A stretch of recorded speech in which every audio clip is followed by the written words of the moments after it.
Hey guys, and welcome back to the channel. Got an update and hopefully some progress on the 1965 Plymouth Fury wagon behind me. It's been a while, I know, but finally we have a title. We'll go over some details on that.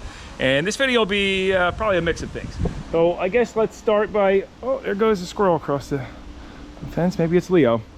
That's so coincidental because you guys remember in the first video, there was lots of Leo in this.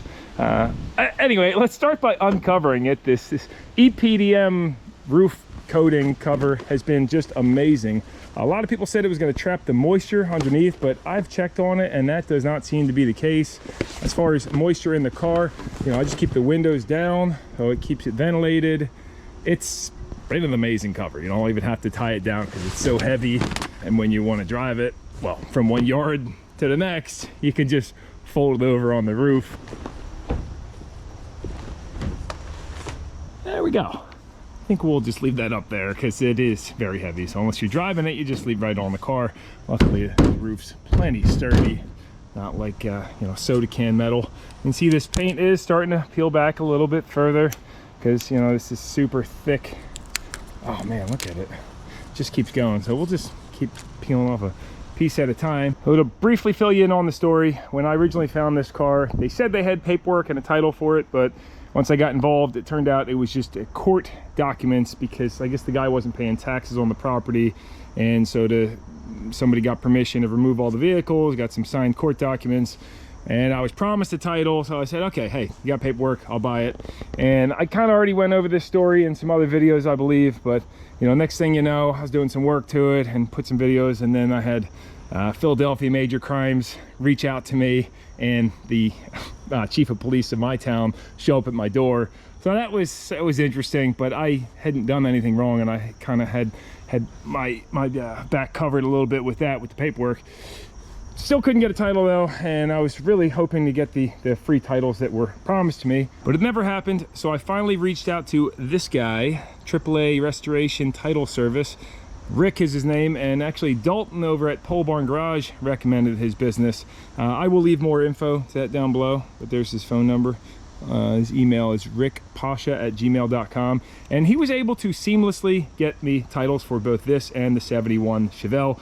So I officially own this vehicle now, because I was actually in contact with the previous owner too, and things got a little weird. He was trying to regain ownership of them. Well, the original owner's son, that is. Nice guy and everything, and it was just kind of a whole mix-up, but I think that covers the story in a nutshell. But let's move on to getting some work done on this. You see the paint is holding up pretty darn well, considering. Like, I had pressure washed this once and that was it. I'm trying to remember the problems we were having. I know it was overheating after we had it on the dyno over at KP Tuning. But then I remember we put the infrared across this rad and had a bunch of clogged up cores, and this is leaking as well. So we have a new aluminum radiator for it, probably flush out the block. Oh yes, the EFI. So this Holley EFI has been really nothing but problems for me. It's out of warranty, so gonna try to just take care of it myself. I was watching a guy's video and he was showing that I guess the electrical connectors inside of here just get a little bit loose, so hopefully that's the problem. But yeah, I was having 1 or 2 injectors not firing. Let's start this up. I did just start it the other day, so it shouldn't be a problem. I also grabbed a new dual master cylinder for it, so we can still use the drum brakes on it, but have a little bit more safety. You hear the fuel pump kick on. You don't have to let this fully boot up, but I'll let it do that. Oh, whoa! What are you doing, huh? You think we're going for a car ride? Is that what it is? You heard the fuel pump kick on, and here we go. Mr. Gus, man. All right, well, let's see what it does. Shouldn't have to hit the gas pedal at all, right?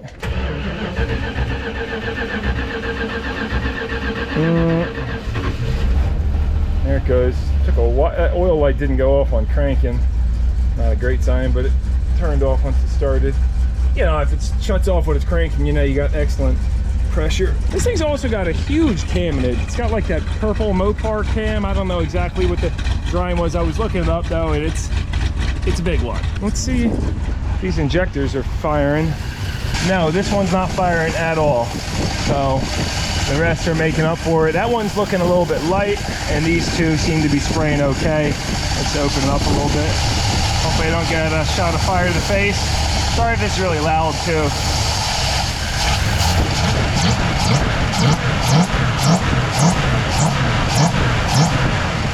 Yeah, so those seem to be going fine. This one's doing absolutely nothing.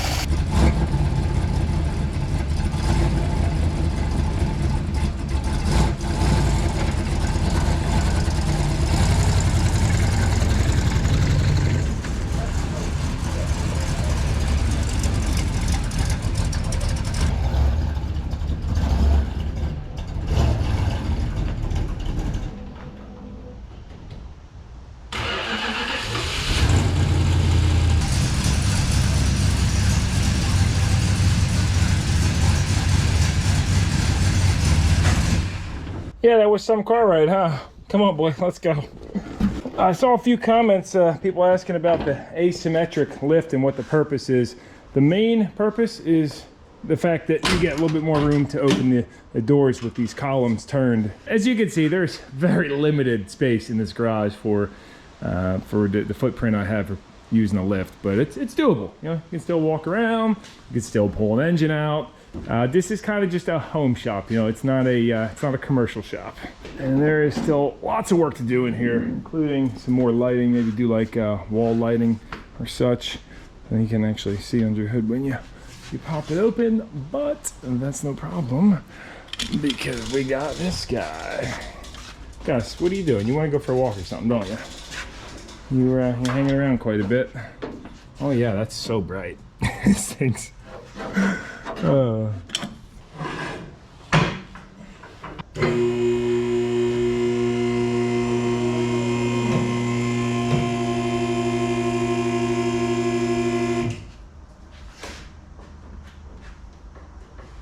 Keep in mind, this is probably the longest of vehicles that will ever be going on here. This and the extended cab Ram 8-foot bed. I don't think you're gonna put a quad cab pickup with an 8-foot bed on here. Oh, what'd you find? What'd you find, boy? Get that spider cricket. Good boy, get him, get him. It's good protein.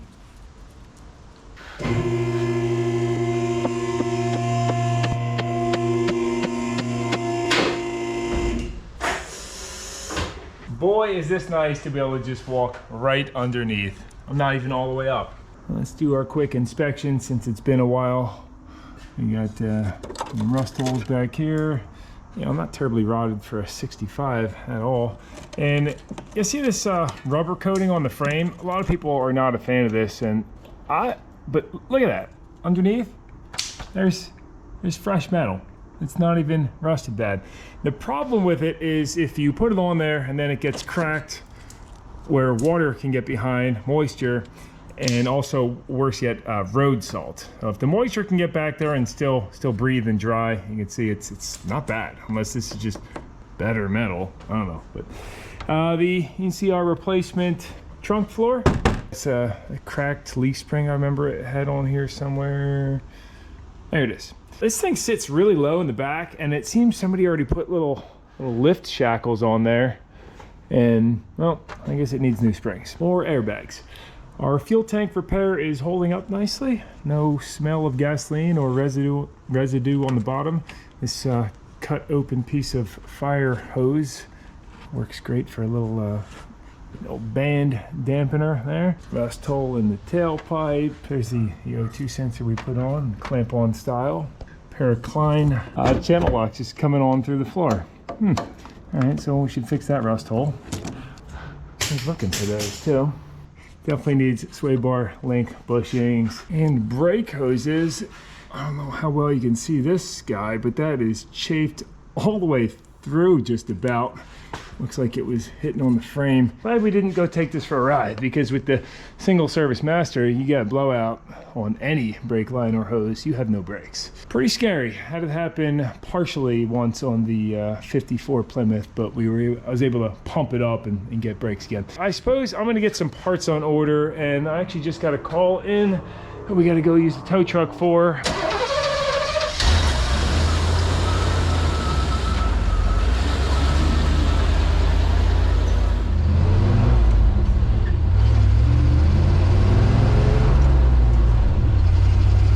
that a Corsica in front of us?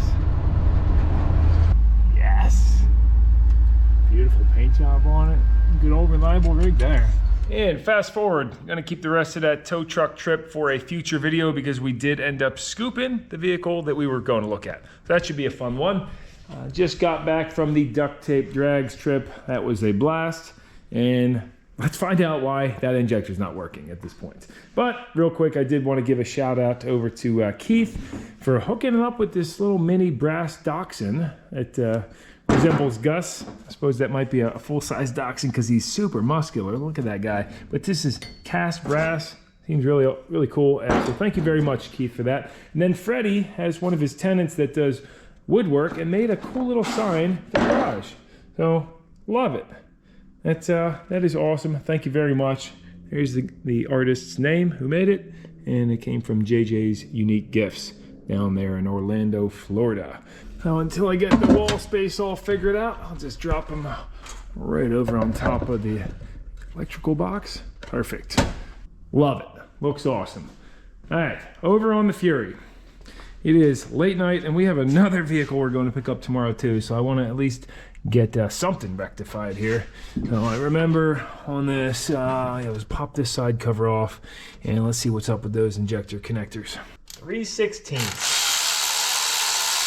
using SAE, like this thing's made in USA or something, but I'm pretty sure these are made in overseas.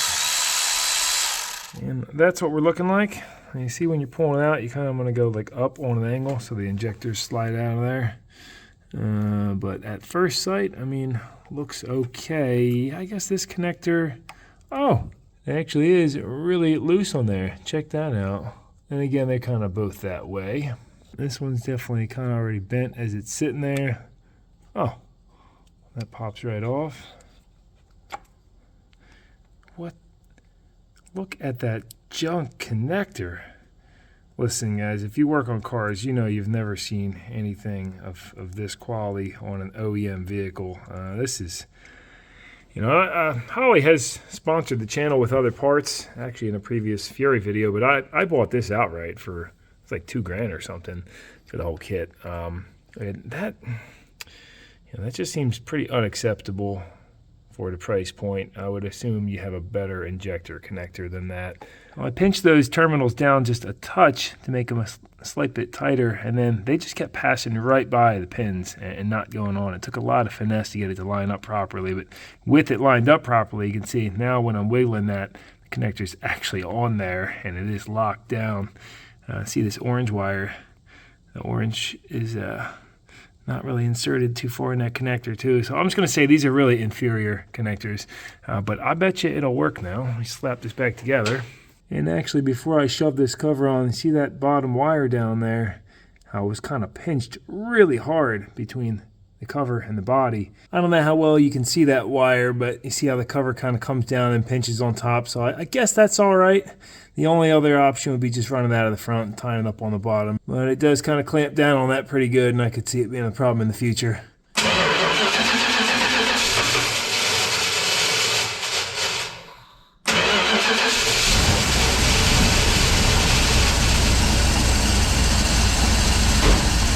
And yep, that one's firing now. But I see this one going kind of intermittent, so that could be kind of the same deal.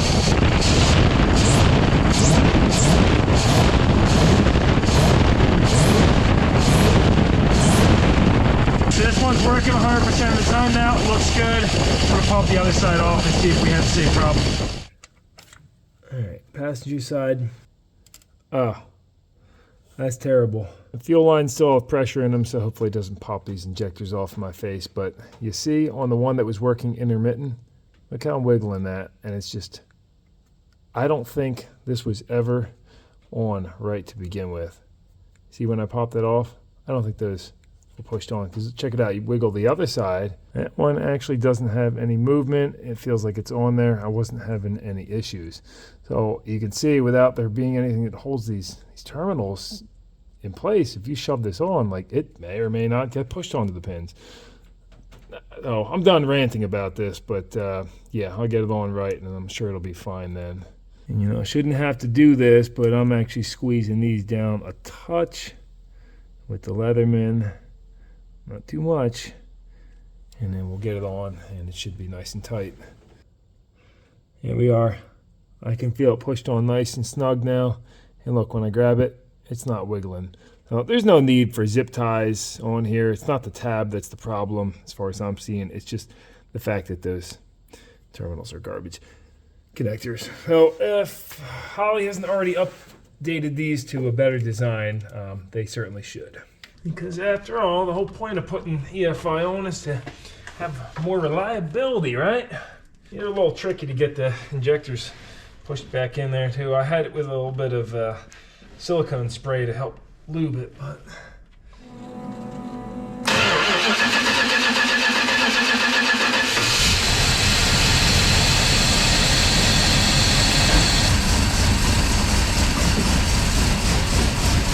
yep, now that one's not missing a beat at all.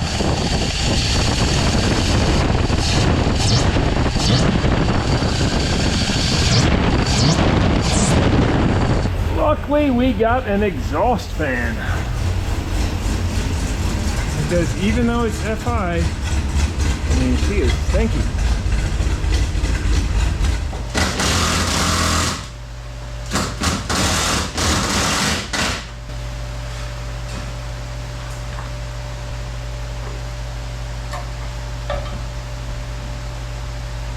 Seemed like a good time to bolt up the circulation fan. That way when we have the exhaust on, it can circulate everything around.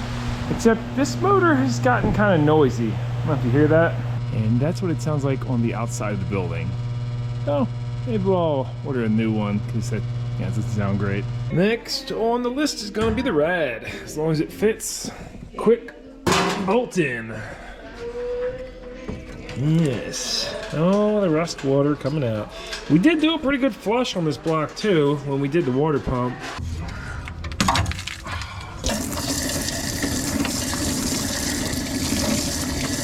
Wow, look at all that. That block was just full of crud.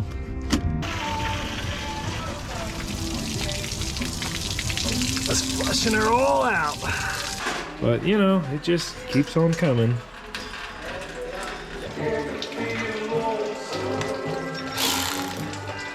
All green and baby.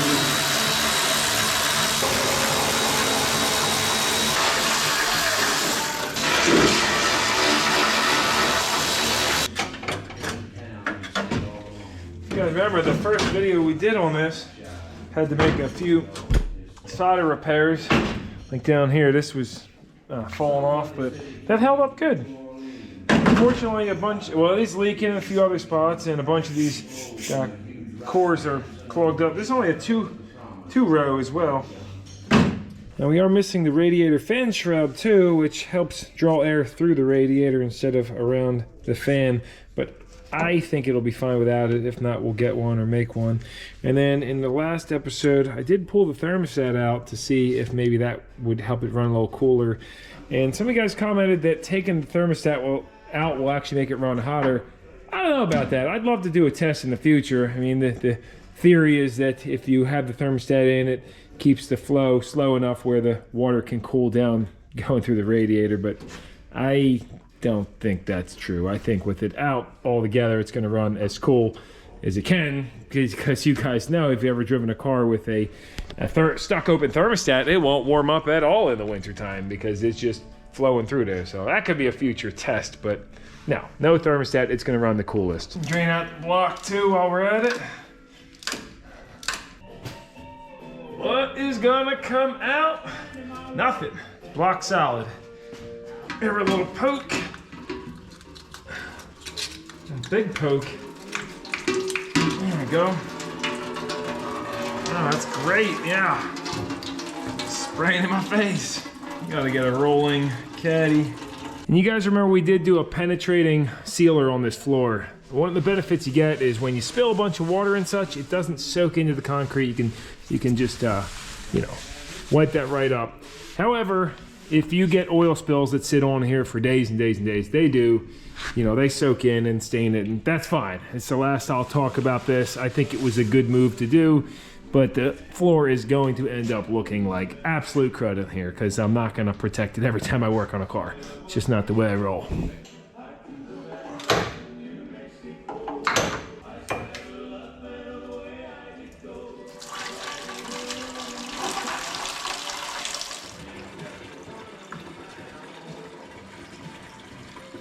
Unbelievable amount of rust and sediment. The other pan had super heavy stuff in it. And it's like, I can't, we flushed this so much before, it just keeps coming.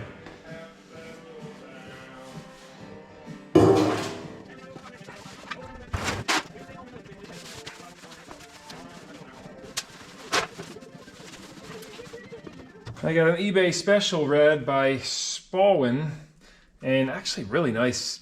The welds look great on it, no damage. This is a 3-row, so much better than the 2-row that we had in. And it looks like gonna be a pretty good fit. Heck yeah. Okay, almost perfect fit. The bottom bolts lined up, but the top ones we gotta drill some new holes in the aluminum if we want to use these factory threads, which I do.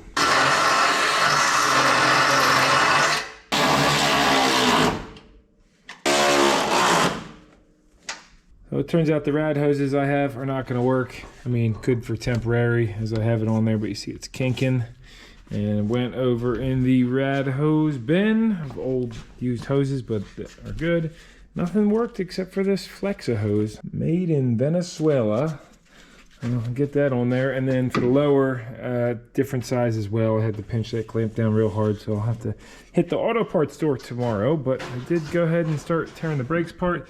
And took the master off, and that was leaking a little bit behind all the brake hoses. And you know what, I decided to take all of the wheel cylinders off too, even though we did rebuild those before, cleaned all the rust out of them, but I found one was seeping, so hopefully I can get 4 new wheel cylinders for it tomorrow as well. I figure why not, you know, why not just go ham since we already did the drum brakes before. We're this far, it's already got new brake lines on it from the previous guy. So yeah, you know, we can toss this rad in the scrap pile, pop the steel off the ends of it. You know, I'm sure some people in other parts of the world would see this and say, "You're crazy, keep that thing," and that is true. You know, Mad Max, this could really come in handy.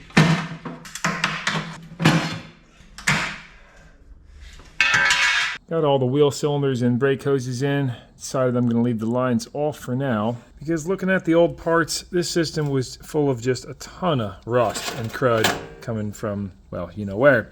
Before I drop this new master in, I'll flush out the lines a little bit. But while I'm down here, figured I would do this sway bar bushings, and you know, old ones popped right out, just crumbling. Of course, they got a power steering leak up there a little bit, and so that should really be fixed first. But check it out, I've never seen this style. I'm looking at it, I'm like, how the heck do you get the new bushing in? Provided this is the right size, it actually looks like it. Might be a hair too small, you see. But we'll make it work, because it's the only one I could find. The bushing's up top, no big deal. But this guy, I guess the only way is to unbolt it over here, and then you gotta slide it off the square end, put the bushing in, and somehow slide it back over that huge square end. So maybe they want you to, like, I don't know, lube them up and just shove it over, but that seems dumb, so I think I'll...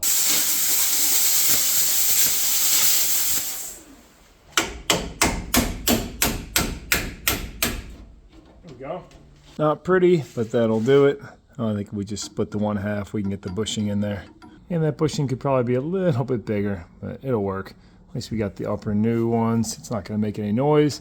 And I'm sure the next guy is gonna cuss me out for not cutting both of these, but... Oh yeah! Cinch it down.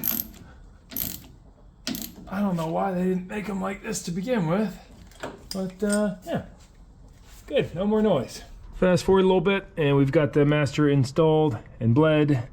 About to hold the pedal down so it can double check for leaks. Ended up filling the cooling system with water for now, leaving the thermostat out, and we'll see on this test drive, you know, what it does. Hopefully it runs much better with the injectors now fixed. I'm excited to feel that. I gotta mention, when I was doing the brake lines, this master cool kit, I've showed it before, but it's just it's so handy when it comes to flaring brake lines with the hydraulic cylinder on it. They probably sell cheaper ones now. Drop a link to this down below in case you guys want to check them out. But you've all seen this style. And then also these guys, the ratcheting flare nut tube wrenches. Amazing. If you haven't seen them before, they're flex head and they just really bite on those flare nuts. I haven't had any even begin to round out, unlike my regular ones, these Craftsman. You know, these are okay, but it's just a joy working with the ratcheting flex head. I mean, you can slip it over the line and then slide it on. Of course, you have your flex head, so if you're in a weird position, you can still get in there. And then you might be saying, well, how do you get it off? Well, once you've done what you have to do, you do have to grab your thumb on here and spin the head the rest of the way around to be able to slide it off the line. But yeah, I saw these in a video and I was like, oh, I could try them. And it's not gimmicky. They really are a time saver and help you for getting in hard to reach places. And when I do brake lines or hoses, I usually put a stick on the pedal, hold brake pressure, let that go for a little bit, and then get under and double check all your connections that they're not seeping. In the 10 minutes it took me to get these darn wheels on with the uni lugs, really fight those, we did end up with one leak. I checked all the other fittings, they're all dry. So right here, this is a case of where I ran the line nut all the way home, but it's just one of those shorties, and so in this wheel cylinder, then I probably have to put a longer line nut. But of course, I'll try running it down a little harder first. And the thing about this tiny leak is with the single service master cylinder, it would lead to a total brake failure. It might take a month or two. Like I've seen vehicles at work where somebody put a caliper on once and one of the copper washers was leaking just ever so slightly. Well, the thing came back 6 months later with a pedal going to the floor, but of course it had a dual master, so they were able to still stop. But it's just an example of why you really have to look them over. Here's another good example of how these wrenches just aren't good for everything because the head's too bulky to get in there with the nipple. So drop the old USA made Craftsman on there and getting a little bit out of it. I don't know if that's gonna be enough. Probably just flare a longer nut on. And that thing's shaking on the left. Ridiculous. Now, a few minutes later with the engine running, no leaks. Just had a runner home. Of course, that nut is fully bottomed out on the wheel cylinder, and you can see somebody actually had Teflon tape on there. I kind of just left it, but boy, a lot of airflow coming out of these dogs. Holy smokes. Imagine what this would sound like with some Flowmasters. Now, another leak I found, this thing leaked a ton of transmission fluid. Like, I just wiped it up and it already dripped. And you know where the leak is coming from? It's not the pan. I mean, maybe a tiny bit up here at the torque converter, but you know what it is? It's this cable. The cable has a little crack in it, right there, and it's just flowing, running all the trans fluid out. I just wiped that off. There's a crack up here too. And I think this cable was dripping a touch as well, the Speedo cable.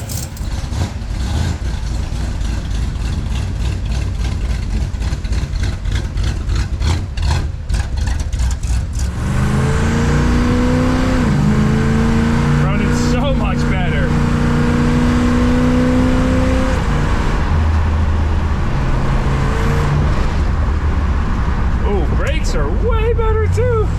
Yeah, that dual, I mean, oh, stuff's sliding toward me. No, brake booster seems to be all right for now because it's a night and day braking difference. Unreal. And it's safer.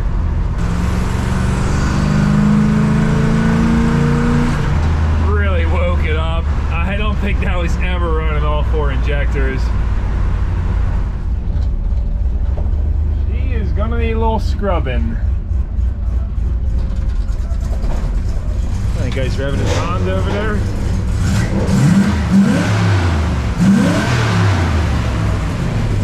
No smoke out of the tailpipe either.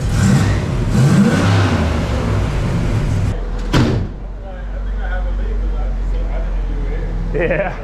That's an old flip one? Yeah, old 65, yeah.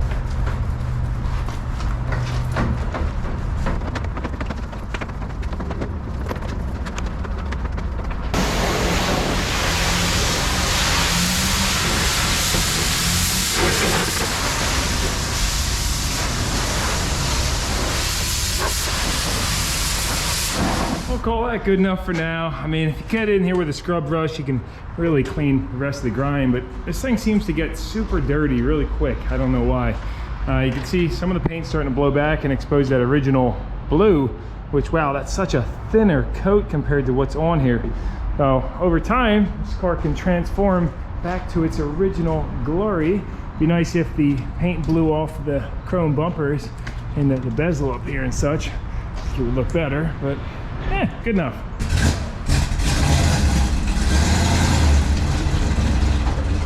I'm putting some highway miles on it now. We'll see if it overheats at all. It's got that vibration I remember it had. I think it's the Unilug wheels, like at 70, 80 mile an hour, you get this little bit of vibration. Not a big deal though. And transmission, you know, it's working all right, but you have to, if you're going full tilt, you got to give it a second to shift gears. I don't know if that's normal on these short flights or... And about 10 minutes later, I'm going to say that rad fixed the problem. Highest I saw was 205. I slowed it down a little bit, dropped to 202. So good to go there. I guess the theory some of you guys were saying is if I throw the thermostat in, that's going to help it run cooler, but I don't think that's the case at all. If we ditch the Flexifan and put a shroud on, that would probably make it run cooler. Ended up bringing it back up to like 75 mile an hour. It came up to 210.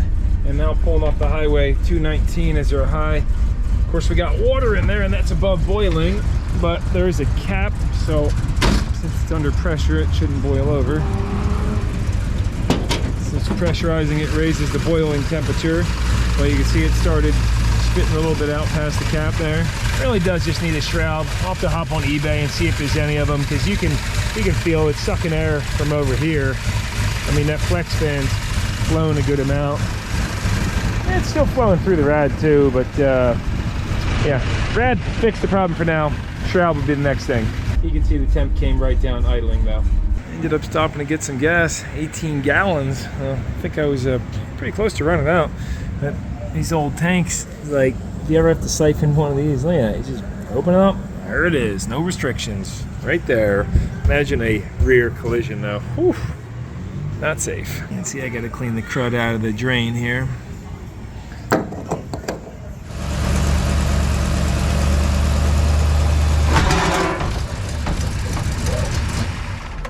Well, that didn't go as expected.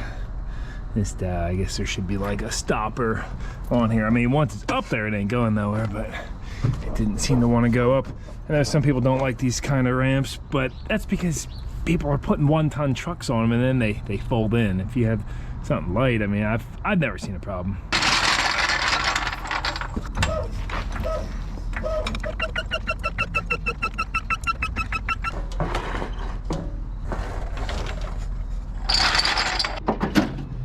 Drain out that water, get some antifreeze in it.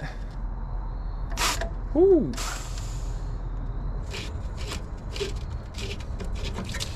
Ooh, that's hot. Oh, luckily it's just water. Wow, yeah, we're gonna have to flush that a few more times. Look at all that crud that's on the bottom of the brand new rad, and actually this has a magnet built in. That's kind of cool. I didn't even know that. We'll run the hose through it and I think fill it back up with water and just keep doing this a few times, you know, and then we'll do antifreeze. Not really worried about the driveway. And again, this is fine. And there was a lot of rust on that magnet. Oh, and I could see some up in here. Oh, probably drop some magnets in here on a string, I'm thinking. And then we'll just drive it more, and when it's all done getting everything out, we can back flush this. I think what a way to junk up a brand new rad, even though these are only like $100-something bucks, but look at that. That's what's coming out of the block. So it's good that we had the thermostat out, because the pump's able to shoot all that up in there. And for now, I'll just drop some other magnets in there, like these little guys. Okay, got some more in here too, somewhere. And you know what, maybe I got these steel rods. Anybody guess what these are? I had boxes of them. Threw most out though. They're actually for holding insulation up like under a floor is when I was using these to hold the bat insulation up. but many other uses for them. And we'll just drop one in on a stick, and hopefully I can retrieve that at a later time. What you doing over here? Zoomy o'clock, yeah? Yeah, what it is?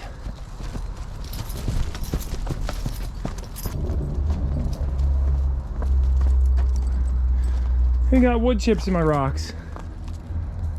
Is this you? No. Is your little project downstairs? It wasn't me. So with all that stuff fixed, the only thing left to do is drive this baby. Jen says she wants to go food shopping. Yeah. Figure this is the perfect rig with all of that useful space. Do we have seatbelts? No seatbelts. 1965.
First stop, your favorite place. The Good Stuff Thrift. Because she's looking for some organization in her natural habitat. You got a boogie. Look. Yeah. It was a scratch. The electronics. Look at that speaker. Crazy soundbar. You know, we see the old CD player. Got an 8-track. Look at that. Made in Japan. Yeah, I mean, it's probably worth more than 30 bucks, honestly, especially if it works. And it's tested. All the Technics. This is definitely the place to come for old school radio equipment. I mean, this old Japanese stuff, you just cannot beat it. Jen, feel this tuner. Trick or treat. Oh, that's cute. Feel the tuner on this. Whoa. How much weight? It's weighted. Feels like I got a 5-pound weight inside of there. Like if you just spin it, it just goes. Oh. Do you want the hand? I almost want to buy it just for that It's tuner now. $3. Yeah, sure. For $3. 30 bucks. Decided we're buying this because you can get an auxiliary 8-track. And I just looked these up on eBay. One sold for $130. It's a $100 profit. I would have got the one with the 8-track, but it's missing a bunch of the knobs. So, plus this one just has way better action. $5 for a cassette player? Oh, and a recorder. Yeah, and it has a strap. You can like wear it and walk down the street. A Tascam DA88 for $50. Reminds me of a Tandy. Did you ever have a Tandy computer, man? No. Oh, that thing's heavy. You know how much this probably cost when it was brand new? $3 grand. Who knows? After a nice long cruise with Jen, did some food shopping and whatnot. Let's see how we're looking. Got my little rod. Let's check out these magnets. I kind of tucked them into the top hose. Yeah, look at all that rust. It's cooled down a little bit now, but yeah, so we'll be doing lots more of this and catching everything out of the system. Guess it would have been better to do it with the old rad, but you know, is what it is. The magnet in there on the stick was working great, but I'm thinking since this has the spring in there anyway, we'll just drop it in the upper hose on that spring. And I know some of you guys are thinking, yeah, you should have kept flushing the block. That's not going to do it. You can't just run high pressure water through it. You have to take this out, bring it up to red line. That's what rattles everything in the block loose, all that rust and crud in there, and then it gets pumped up. I was looking online, they do sell inline filters for the hose, which seems like a great option, but they're $80 on Jegs and Amazon, so that's a little too much. I think we'll just stuff a piece of screen in there for now. Which over on the parts wall, I remember I got these screens in buckets. What's nice over here is if you need anything, you just pull a drawer out and you can step on the drawer because these are super heavy duty. And, you know, often people are like, what the heck do you need so many of these for? Well, the reason is so you can sacrifice one. Like this one that's been heated up before. I think that'll work perfect. Actually, we'll go with this slightly finer mesh because ideally when we want to capture anything that won't be able to flow through these cores, we don't want those getting clogged up with particles. I mean, really, again, should have done this in the beginning. It just has a little bit of honey on this. The idea here is that you guys just learn from my mistakes, right? Since I make plenty of them.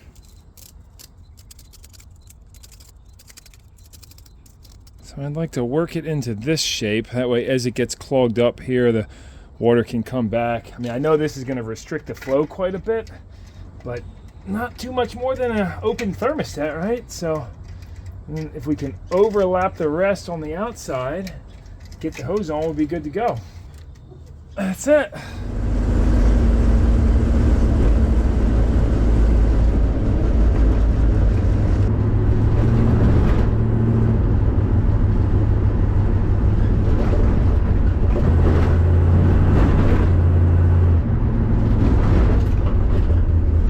I'm taking a scenic route on my way to Home Depot to go return a tool. And I figured, you know, the bumpy roads in the city do a good job rattling all the rust loose. Coming up on the reservoir here, I believe this is one of the only few open water reservoirs in New Jersey. My mom said when she was young, they didn't even lock it up. You were able to walk right off top there and, you know, look into it. But then they had a problem with people throwing bicycles in it and whatnot. And it's like, wow, this place hasn't changed at all since I was a kid. This building's still here.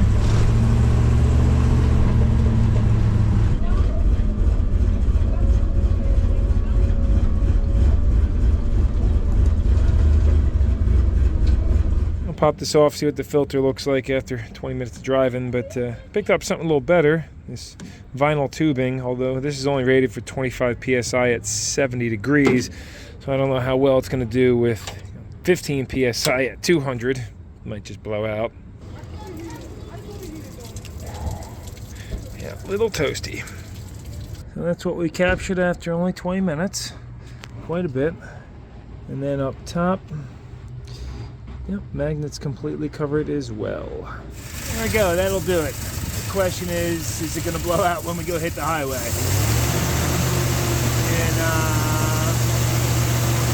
you guys still have a little bit of a drip, but we'll see how that does.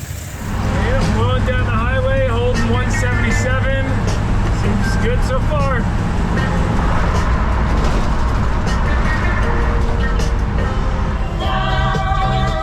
Well, the highest we got on the highway was 195, and no problem. Unbelievable. I mean, that's already almost clogged because I was really hammering on it hard, and it's just, yeah, I'll keep doing that. I will drop a link down below in case you guys want to see the proper piece for this that I was talking about. I think something great to have for if you're going to pick a vehicle up that has to run a long time. I mean, with all the scaling and the rust in these old blocks, you want to capture that stuff, because over time it'll just clog your rad and cause you a bunch of other problems and breakdowns. It's very therapeutic, actually, to capture all this. Can't believe this is the first vehicle I'm even doing it with. Maybe I'll get one on the Tundra. Might be a bunch of junk floating around in there. The Dodge too. What the heck? Got some other clips coming at the end of the video, but to wrap things up on the Fury, I'm just stoked to have it, the title in my name, and driving it legally. It's a fun cruiser, you know, taking it over to the city. The kids, they see it, they absolutely love it. It brings a smile to a lot of people's faces, including mine. Hate that it's automatic transmission, so that would be something in the future. If maybe one of you guys have parts that could swap this over to a manual, I would be interested in buying them if you're not too far away. The 727 in here is starting to like shift a little weird, and I mean, it still works, so I'm gonna keep rocking it, but this car's not getting a full restoration in my possession. I'm gonna just keep driving it the way it is and fixing what needs to get fixed and enjoying it, because that's what I suggest you do with these old cars. I'm open to selling it if the right offer came in, but not anytime real soon. It's a fun ripper. I did end up ordering one of those proper cooling system filters, 80 bucks, but I think it's a a great addition to older vehicles. So if you have something that has a crusty old block, I think you should put one on. You'd be surprised what comes out of there probably. I'll be on the lookout for a fan shroud that works for this next time I'm rolling through the junkyard. Last but nowhere near least, big shout out to Trucker Bob for hooking up with a bunch of shop supplies. I just ran over the P.O. box and man, dude, thank you. We even got a razor blade for Jen. This is huge. So I'll get this all organized and put everything to good use. Got some spray paint in there, fiber gasket material. It's like a box of goodies. Otherwise, I think that wraps things up. So I want to thank you guys very, very much for tuning in. Helps out the channel huge. And see you guys in another one very soon. No nonsense, no how. And now to those clips that I was talking about. They didn't make the original cut, but I don't know. See ya. One of these hose reels was posted on Facebook for 50 bucks. So of course I bought all three because they're 100-foot, super heavy duty. Probably be able to flip them for some profit. And he had these Metro shelves for 75. So I might be buying a bunch more of those to hopefully flip. And he says, oh yeah, anything in the dumpster you want, grab too. Look at this. Look at all these air hoses.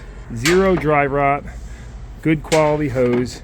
This tank, this is a 240 gallon air tank I'm standing on from, what year was this? 2010. 200 PSI, 240 gallon. So I'm gonna get this stuff listed. And then all of this conduit, I don't really know if they use the heavy 3/4 rigid. He was saying they don't use that anymore, so he's gonna just toss it. He's not even getting scrap value. I'm like, dude, I'll come back for this. We got some strut rod over here. Well, this is what I do in my spare time, you know? Just, it's money in the trash. I know some of you guys think I'm crazy for keeping this many hoses. I just can't turn down USA made hose, especially when it's free. Actually, I have about 4 or 5 more in my truck. Just to show you an example though, the good stuff, this is made by Thermold, ValueFlex 3/8 ID, made in USA, dated 2009, and all these hoses came from the same warehouse. No dry rot at all, even when you flex it. Look at that, it's perfect. Now this other stuff made by Speed Air and does not say made in USA. It's got the label that may contain lead and dated 2012. Where was the label on here? Yeah, Speed Air. You can only assume it's not USA made if they didn't say that. Not that it's a big deal, but check it out. I mean, it's newer and it's already dry rot. And you guys know if you've bought the cheap Harbor Freight air hoses, they don't last. If you are gonna get a hose from Harbor Freight, go ahead and get the hybrid. Like this is a flexible hybrid polymer. This stuff stays flexible in the cold and lasts pretty good. I hear Mr. Gus Man up here trying to get inside. What are you doing, boy? Did you want to go play? Is that what you wanted to do? Or you want to go in? Okay, all right.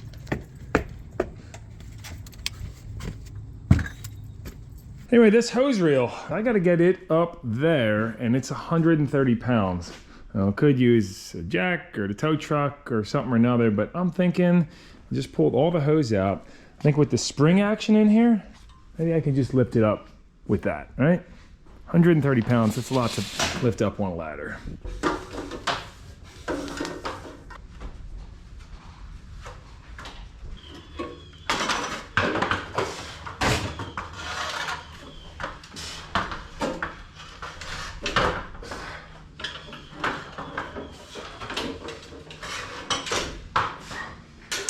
Okay, that did not work as planned, and it's extremely dangerous.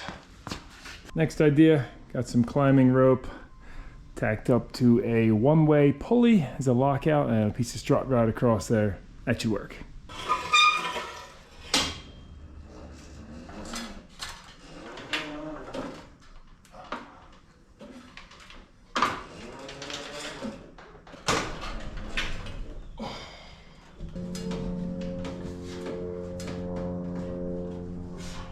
And that worked good. Sure some of you macho guys watching this are like, let me show you how to do it like a man. just carried up the ladder. I pick things up, I put things down. There's a look at the final install. Just have to run a T off of this air hose, tie into it. But now I got 100 foot of hose, so I can run all the way out to the back of the property or to the front of the driveway. And when you're done, let's try out this recoil. So I don't have the guide on there, but you can see you just have to guide it where you want it to go. Of course, wearing gloves would be a bad idea, so you could just slip it through your hand without burning them. But yeah, that's got some good recoil on it. I did end up putting a fair lead on there too, by the way, because I don't know what I was thinking about without it. It's so much better with it on there. Oh, and I don't know if you noticed, but the fan, it was noisy, got rid of it. That thing had just a huge motor on it, big old steel blades. This one, oscillating aluminum blades, much better.